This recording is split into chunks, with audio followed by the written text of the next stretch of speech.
મહાશિવરાત્રીનો મહાપર્વ અને આ પાવન પર્વે ગુજરાતના પવિત્ર ગિરનાર પર્વત પર શ્રદ્ધાળુઓની ભીડ જોવા મળી રહી છે. ગિરનાર પર આવેલા પ્રસિદ્ધ અંબાજી મંદિરમાં હજારોની સંખ્યામાં ભક્તો દર્શન કરી રહ્યા છે. સામાન્ય દિવસોની તુલનામાં મહાશિવરાત્રી પર્વે શ્રદ્ધાળુઓની સંખ્યામાં નોંધપાત્ર વધારો થયો છે. ગિરનાર પર્વત પર આવેલા અંબાજી મંદિરના પૂજારી યોગેશ્વર ગિરી ગોસ્વામીએ જણાવ્યું કે આ મંદિર 51 શક્તિપીઠોમાંનું એક મહત્વનું શક્તિપીઠ છે, જ્યાં સાક્ષાત્કાર માતાજી બિરાજમાન છે. અહીં આવનારા ઘણા ભક્તો માતાજીની દિવ્ય અનુભૂતિ કરે છે.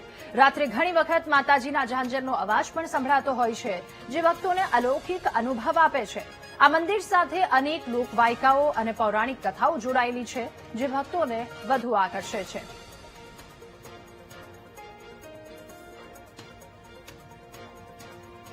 જૂનાગઢ ખાતે આવે છે. અચૂક ગિરનારમાં આવેલા અંબાના દર્શને આવતા હોય છે, ત્યારે વીટીવીની ટીમ છે તે અંબાજી મંદિર ખાતે પહોંચી છે. આપ સીધા દ્રશ્ય જોઈ શકો છો, જે અંબાજી મંદિર છે, ગિરનારની ગોખમાં આવેલું છે અંબાજી મંદિર, અને અંબાજી માતાના દર્શન છે તે થઈ રહ્યા છે. અહીંના જે પૂજારી છે તેમની સાથે વાતચીત કરીશું, કારણ કે શિવરાત્રીનો જે માહોલ છે અને મોટી સંખ્યામાં ભક્તો છે તે પણ હાલ મંદિર ખાતે દર્શન માટે આવી રહ્યા છે. આપણી સાથે પૂજારી છે. શું કહેશો, જે પ્રમાણે શિવરાત્રી છે અને હાલ મોટી સંખ્યામાં શ્રદ્ધાળુઓ પણ આવી રહ્યા છે, દૈનિક આવતા હોય એના કરતા અત્યારે કેટલા અંદાજે જોવા મળી રહ્યા છે? આડે દિવસે પબ્લિક આટલું બધું નથી હોતું, પણ શિવરાત્રીના મેળાને લીધે જે ભાવિકોનો પ્રવાહ ઉમટે છે, તેમાં હજારો માણસો અહીંયા દર્શનનો, માતાજીના દર્શનનો લાભ લે છે. વાયકાઓ સાંભળવા મળે છે કે જ્યારે મંદિરની આસપાસ પણ જે માતાજીના જે હોય છે સેવકો, તેમનો પણ અવાજ આવતો હોય, પ્રાણીઓનો પણ અવાજ ઘણી વાર સંભળાતો હોય છે, માતાજી ખુદ પ્રગટ થતા હોય, એવી પણ ક્યાંક લોકવાયકાઓ. માતાજી અહીંયા હાજર જ છે, એટલે માતાજીનું ઘર જ છે, કારણ કે ઉદરનો ભાગ એટલે નાભીનો ભાગ, નાભીનો ભાગ એટલે મેઇન કેન્દ્ર. માતાજી અહીંયા ઘર જ છે, એટલે ઘણીવાર માતાજીના ઝાંઝરનો અવાજ છે. દર્શનાર્થીઓ આવતા હોય એમને માતાજી એનો ભાવ અતિશય મા પ્રત્યે હોય તો ઘણીવાર એમ કે માતાજી આંખ મલકાવે છે, મોઢું મલકાવે છે, અને અમને એવો અનુભવ થાય કે અમને કહે ને પૂજારીઓને કે માતાજી અહીંયા અમને આવી રીતનું દર્શન આપ્યા છે. મુખ્ય મંદિર જે અંબાજી માતાનું મંદિર છે, અહીંયા અચૂક દર્શન કરતા હોય છે અને માતાજીનો આશીર્વાદ છે તે મેળવતા હોય છે. કેમેરામેન જુનેદ સાથે ભાવેશ ચંદ્રબાબુ, વીટીવી ન્યૂઝ, જૂનાગઢ. સંસ્કારી નગરી વડોદરા આવતીકાલે મહાશિવરાત્રીના પર્વે શિવમય બનવા જઈ રહી છે. આ વખતે નગરની પરંપરાગત અને સુપ્રસિદ્ધ શિવજી કી સવારી વધુ ભવ્ય અને વિશેષ બની રહી છે. કેન્દ્રીય ગૃહ અને સહકાર મંત્રી અમિત શાહ આ ધાર્મિક ઉત્સવમાં હાજરી આપશે.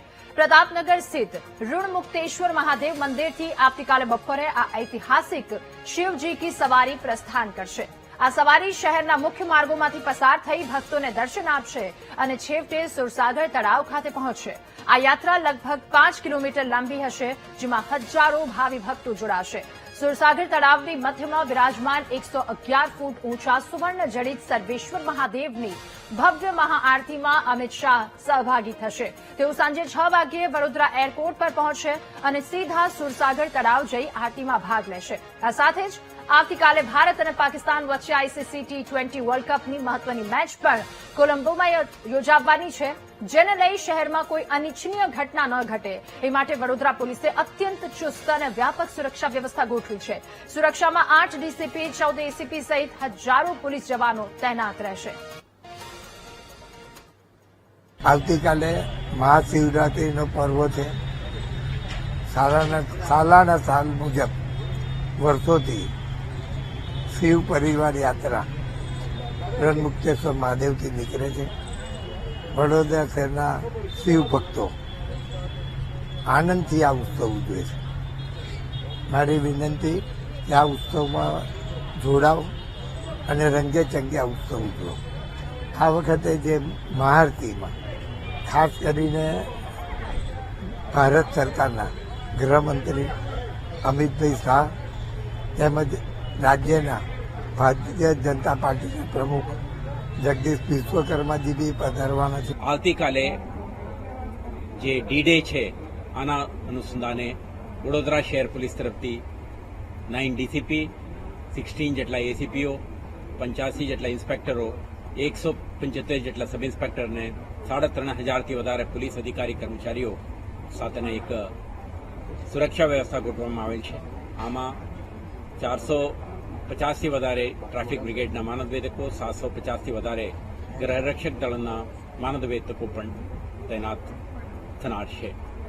તો આકાશ સુરક્ષા વ્યવસ્થા દરમિયાન આપણે જુદા જુદા અધિકારીઓના રોલ એન્ડ રિસ્પોન્સિબિલિટીઝ અને સમગ્ર રૂટના સંવેદનશીલતા અને કરવાની થતી કાર્યવાહી અંગે આપણે ડિટેઇલ્ડ બ્રીફિંગ આજે કરી છે.